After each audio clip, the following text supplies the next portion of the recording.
Week 11 in MLS is jam-packed with storylines, as Zlatan Ibrahimovic and the LA Galaxy battle another team from the Big Apple versus New York City FC on Saturday, 4 p.m.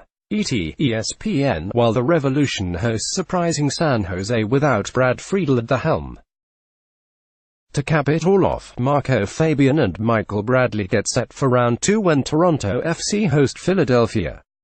Zlatan and the Galaxy come back to earth. Guillermo Barros Schelotto's tenure as LA Galaxy boss was going pretty smoothly, until Saturday, that is, when a 7-match unbeaten streak came to a sudden halt with a 3-2 loss to the New York Red Bulls. That was then followed up by a fatigued 3-1 loss to the Columbus Crew on Wednesday night in Columbus. While perturbed superstar Zlatan Ibrahimovic was not about to concede that the Red Bulls kept him under wraps, telling reporters that New York did not make things difficult for us. The same can't be said for the Columbus loss. After a 2018 season that had more ups and downs than a roller coaster, this is the first time the Galaxy have faced adversity in 2019. To add insult to injury, midfield linchpin Jonathan Dos Santos had to exit Wednesday's game, so the Galaxy will have to summon a little something extra with a quick turnaround on Saturday afternoon against NYCFC. Play 2-4-2-4's Zlatan's life coach advice with KT Nolan. Zlatan Ibrahimovic joins always late with KT Nolan to offer some life coach advice about petting dogs in public and how he became so confident. After a rough start, NYCFC is starting to come together with new arrivals Alexandre Mitrita and Heber finding the stride in MLS. Coach Domenic Torrent is off the hot seat for now and will be coming off a full week of rest to prepare for Zlatan. Whether NYCFC has enough to overcome an angry Ibrahimovic is another question. Revs begin life after Friedel. Friedel was a fantastic goalkeeper for both club and country, but his first foray as a manager in MLS with the New England Revolution was a complete disaster. On Thursday, the Revs mercifully parted ways with Friedel after the team followed up a 6-1 shellacking by Philadelphia last weekend with an embarrassing 5-0 loss to the Chicago Fire on Wednesday. Friedel departs with the Revs rock bottom in the Eastern Conference with 30 goals conceded in 12 games.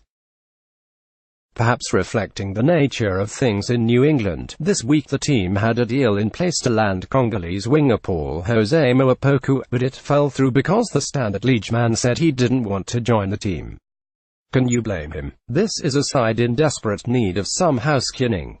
It's ironic that New England's next opponent is the San Jose Earthquakes on Saturday, 7:30 p.m. ESPN. For the past several seasons, the exact same thing could be said about the Quakes, but new coach Matías Almeida has changed everything. Things started roughly for the Earthquakes with 4 losses, but since then, the change of attitude instilled by the Argentine boss has San Jose in a playoff spot. Teams know that when they go up against San Jose, they'll be in a battle for 90 minutes against arguably the fittest team in the league. Watching Almeida's Earthquakes in action on Saturday can serve as a healthy lesson for New England ownership. Bradley vs. Fabian round of historically, a Toronto FC Philadelphia Union matchup has never been one to get the juices flowing, that is until now.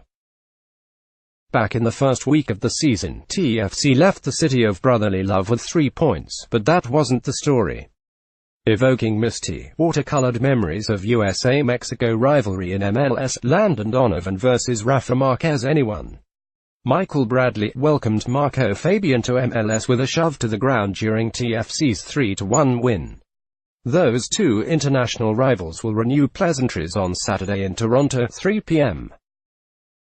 ESPN in what also could be an Eastern Conference final preview.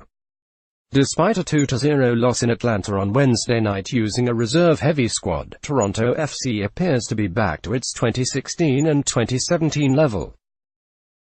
Alejandro Pozuelo has been a revelation, and once Jose Altidore returns from injury, perhaps in the next week, TFC should be humming nicely entering the summertime stretch.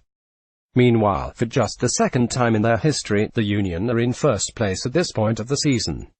This will be Fabian's first match in a month after an injury kept him out of Philadelphia's past 4 contests, so he'll be plenty motivated to not only return with a splash but also hand out a little payback to Bradley.